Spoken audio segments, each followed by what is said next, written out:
네, 지난주에도 이 질문을 드리긴 했던 것 같습니다. 좀 더 자세하게 설명 부탁드릴게요. 이 바이든 대통령이 1조 9천억 달러의 경기 부양책 마련하고 곧 이어서 2조 2,500달러 규모의 성장 전략을 또 발표했지 않습니까? 이렇게 좀 서둘러서 또 다른 경기 부양책을 내놓게 된 이유 어디에 있다고 보시나요? 네, 바이든 대통령 같은 경우에는 2022년 중간 선거를 앞두고 있는데요. 이 때문에 경기 대책이 너무 작은 것보다는 너무 커서 후회하는 게 더 낫다고 지금 판단을 내린 상황입니다. 이 때문에 그 오바마 행정부 시절 과거 자신이 담았던 그때 2009년에 경기 부양책을 꺼낸 적이 있었는데요. 7,870억 달러 정도가 됐습니다. 당시는 규모가 컸었다 그러지만 지금 와서 보니까 너무 작았고요. 이 때문에 경기 침체를 벗어나지는 못했습니다. 이로 인해서 기업들은 R&D 투자뿐만 아니라 노동 참가율 저하가 만성이 되면서 미국의 공급 능력 자체가 위축이 됐는데요. 이로 인해서 자넷 앨런 재무장관 같은 경우에도 평소치로는 경기가 가열될 정도가 돼야만 고용이 본격적으로 회복된다는 겁니다. 조금 전에도 말씀드렸듯이 2022년 중간 선거를 앞두고서 무조건 잃어버린 1,000만 개의 일자리뿐만 아니라 신규 500만 개의 일자리를 창출시켜준다는 게 민주당의 지상 과제인 만큼 재정 지출과 관련해서 확대 기조는 앞으로도 계속이 진행될 수밖에 없고요. 이 때문에 4월 말에 발표될 1조 달러 규모의 미국의 가정계획이라는 격차 해소 대책도 앞으로 계속 추진할 것으로 보여집니다. 대책이 작아서 후회하는 것보다 커서 후회하는 게 낫다 이렇게 이야기를 했다고 합니다. 자, 그런데 이런 가운데 공화당은 또 인프라 대책에 대해서는 찬성을 하면서도 바이든의 부양책에 대해서 거세게 좀 반대를 하고 있는 것 같습니다. 인프라 건설에는 찬성을 하는데 왜 이렇게 바이든의 부양책에 대해서는 반대하고 있는 건가요? 네, 3조 달러가 넘는 성장 전략 같은 경우에는 연방정부 적자를 더 이상 유지 불가능할 정도가 된다는 겁니다. 아무래도 재정 적자가 GDP 대비해서 15%를 상회하는 수준이 돼버렸는데요. 이 때문에 3조 달러가 돼버린다면 결국 미국 GDP의 거의 20% 가까이 부채가 늘어날 수밖에 없다는 겁니다. 이 때문에 공화당 같은 경우에는 현재 인프라 투자 사업과 관련해서 30% 줄이라는 이야기를 하고 있고요. 또 초당파 의원들 모임인 재정건전파 같은 경우에도 법인세율을 28%로 인상을 하면은 근 16만 명 가까이 고용이 감소할 뿐만 아니라 장기적으로 GDP는 마이너스 0.8 그리고 임금은 0.7% 감소한다는 겁니다.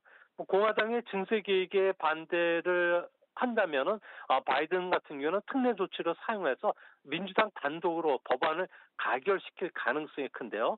이 때문에 민주당 내에서조차도 이런 그 여야 간의 대립을 격화되는 것을 좀 막아야 되지 않느냐 이런 의견도 나오고 있기 때문에 3조 달러에 달하는 성장 전략은 어느 정도 수정이 불가피하지 않나 이렇게 보여집니다. 규모에 대해서 좀 반대를 하고 있는 입장인 것 같습니다. 그런데 여기에 또 바이든이 4월 말에 또다시 성장 전략 2탄인 1조 달러의 부양책을 준비를 한다고 하는데요. 올해 이제 GDP 성장 예측 규모가 7%, GDP 성장률이 7% 이상으로 예측이 되고 있는데 이렇게 또다시 부양책이 마련이 된다고 하면 아무래도 테이퍼링이 좀 이르게 발생할 수 있지 않을까라는 생각이 듭니다. 어떻게 보시나요? 네, 미국의 재무장관뿐만 아니라 FRB 같은 경우에도 지난 25년간 미국을 비롯한 선진국에서는 인플레이션이 발생하지 않았다는데 아무래도 그 재정 정책과 관련해서 강하게 미는 그런 분위기인데요. 아무리 금융 완화를 하든지 또 재정 지출의 적자를 늘리고 또 상품 가격이 올라간다고 해도 물가 상승 요인은 없다는 겁니다. 이는 1970년대와 같은 임금 인상 인플레이션이 찾아오지 않고 있기 때문에 그런데요. 과거 미국이든 세계 경제를 보면 제조업 위주였죠. 그리고 근로자는 대부분 남성, 그리고 노동조합에서 소속이 되어 있기 때문에 임금 상승 압력이 기업 실적이라든지 경제에 악영향을 끼쳤다는 겁니다. 하지만 지금 세계 경제는 서비스업이 분명히 중심이고요. 여성뿐만 아니라 고령자, 외국인을 포함해서 근로자가 다양화됐다는 겁니다. 또 한 가지는 근로 방식도 계약직, 겸업, 부업, 프리랜서가 일반화됐고요. 또 게다가 기업은 해외 공장 이전이라든지 공장 자동화라는 선택 사항이 있기 때문에 지금의 임금 하방 경직성은 없어졌다는 겁니다. 임금이 오르지 않는 구조가 정착이 됐기 때문에 앞으로도 재정 지출뿐만 아니라 금융 정책 완화를 계속을 할 것으로 보여진다는 점에서 인플레이션과 관련된 우려는 현재 FRB는 하지 않는 것으로 보여집니다. 그렇다면 FRB는 언제부터 양적 완화를 축소하고 또 금리 인상을 실시할까요? 네, 구글의 모빌리티 인덱스를 보면은 외출 지수 같은 경우에는 3월 달 들어와서 아주 뚜렷하게 회복이 되고 있습니다. 이 때문에 1분기 미국의 GDP 성장률은 연율 기준으로 5%까지 올라가고요. 2분기는 더 빠르게 올라간 9.5%, 3분기는 8%로 중국보다도 더 빠른 속도입니다. V자형 경기 회복이고요. 분명한 것은 1.8% 미국의 잠재 성장을 크게 웃도는 그런 수준입니다.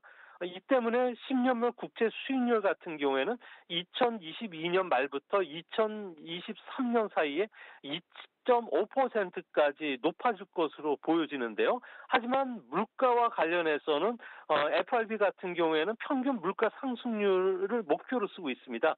다른 이야기로 하면 일정 기간 물가 상승률 평균이 2%가 되도록 한다는 정책인데요. 이런 정책 하에서 기조를 유지한다면 금리 인상은 2024년부터가 시작이 될 것으로 보여지고요. 또 양적 완화 축소와 관련해서는 올해 하반기부터 시장과의 대화를 시작하고요.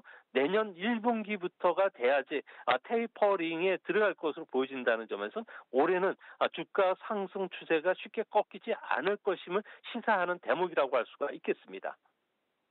양적 완화는 올해 하반기부터 이야기가 나눠지고 내년 1월부터는 좀 이야기가 나올 것 같다라고 말씀을 해주셨습니다. 이제 미국과 중국의 관계에 대해서도 질문을 좀 드려보도록 하겠습니다. 아무래도 이 미중 갈등이 좀 장기화될 것 같다라는 느낌을 계속 받고 있는데 때문에 미국이 이제 중국에 대응하기 위해서 제조업 공급망 강화에 3천 달러를 투자하기로 했다. 3천억 달러를 투자하기로 했다고 합니다. 이 미중 관계 어떻게 되고 있는 건가요? 네, 트럼프 대통령 같은 경우에는 미국이 주도하는 글로벌 공급망에서 중국을 배제시키는 디커플링 전략도 썼고요. 또 차이나 플러스 원이라서 차이나에 있는 공장을 인도나 아시아로 이전시키는 작업을 했습니다.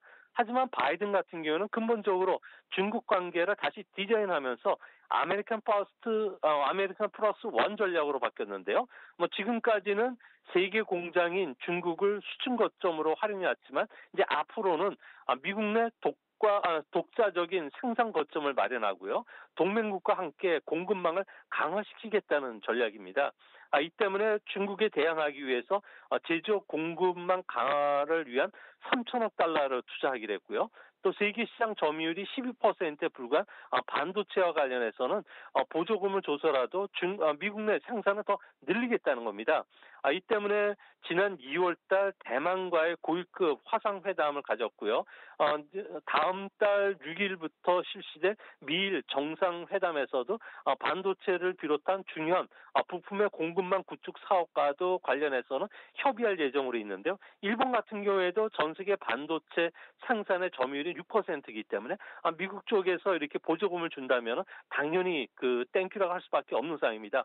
이뿐만 아니라 탈탄소화를 가속화시키기 위해서 전기 자동차 독자 공급망 구축 사업도 속도를 낼 것으로 보여지는데요. 뭐 정부가 1,740억 달러 투자하고 민간 기업들이 2,500억 달러를 투자를 할 것으로 보여진다는 점에서 중국 주도의 공급망에는 틀림없이 상당한 타격을 주지 않을까 보여집니다. 네, 이런 가운데 미국 시장 좀 살펴보도록 하겠습니다. 미국 시장 연일 계속 상승세가 나타나고 있는데 언제 이제 실적 장세로 전환이 되고 조정이 좀 나오겠다라고 생각을 해봐야 되는 건가요? 네, 뭐 현재 그 미국 같은 경우에는 가치주들이 크게 성장률을 대비해서 아웃퍼폼하고 있는데요. 뭐 백신 접종뿐만 아니라 바이든의 성장 전략으로 인한 V자형 경기 회복의 직접적인 수혜가 경기 민감주인 가치주 쪽에서 일어나고 있다는 겁니다. 뭐 에너지나 금융, 뭐 소비 섹터뿐만 아니라 뭐 다양한 자본재 쪽이 해당이 되는데요. 이 때문에 섹터별로 주가 상승률을 보면은 가장 1위를 기록한 것은 올해 들어서 에너지 업종입니다. 에너지 업종 같은 경우는 작년에 지수 하락률이 무려 37%에 달했고요. 그 다음으로 빠르게 올라간 것은 금리 상승이 되면은 자연스럽게 대출 이자율이 올라가기 때문에 이자 수입이 늘어나는 금융업종이 되고요. 또 해운이나 철강 같은 자본재들이 상당히 좋아지고 있습니다. 반면에 경기 변동에 영향을 덜 받는 유틸리티라든지 생활필수품, IT 같은 경우에는 소폭 상승에 그쳤는데요. 이제 앞으로 가치주의 그 주당 순이익 같은 경우에는 코로나로 인해서 작년에 부진했지만 올해는 기저효과를 해서 계속 증가할 수밖에 없다는 점에서 주식시장에서도 실적 모멘텀이 더 강해지고 있는 가치주에 대한 그 투자 판단들이 아무래도 일본이라든지 우리 증시에 이런 그 가치주들 쪽으로 외국인들의 매수세가 강하게 유입된 것도 전 세계적인 공통적인 현상이라고 할 수가 있겠습니다. 네, 경기 회복이 나타나면서 미국 증시 상승하는 건 알겠는데 또 장기 금리까지 상승을 하고 있습니다. 이 장기 금리가 상승하게 되면 원달러 환율이 지금 1,120원대 안팎으로 움직이고 있거든요. 원달러 환율도 상승한다고 봐야 될까요? 네, 상식적으로 보면은 경기가 좋아지면은 장기 금리가 상승하게 되는데요. 앞으로도 계속적으로 그 각국에서 재정 투입을 할 것이고요. 초유의 양적 완화 정책을 계속 유지시킬 수밖에 없기 때문에 경기 회복선은 앞으로도 상당히 빨라질 수밖에 없습니다. 결국 금리도 상승할 수가 있는 그런 상황인데요. 1980년대만 하더라도 10년물 국제 수익률은 20% 이상이었고요. 리만 쇼크 직후인 2008년 8월 달만 하더라도 11%였는데 현재 10년물 국제 수익률이 1.7%라면 여전히 그 저평가되어 있는 상태로 보여집니다. 그러기 때문에 환율을 결정하는 금리 차가 계속 그 선진국과 그 개발도상 국가의 금리 차가 더 벌어진다면은 앞으로 미국 같은 경우에도 달러화가 계속 강세일 수밖에 없는데요. 이 때문에 2분기에 들어서더라도 달러 강세는 계속 진행이 되지 않을까 보여집니다.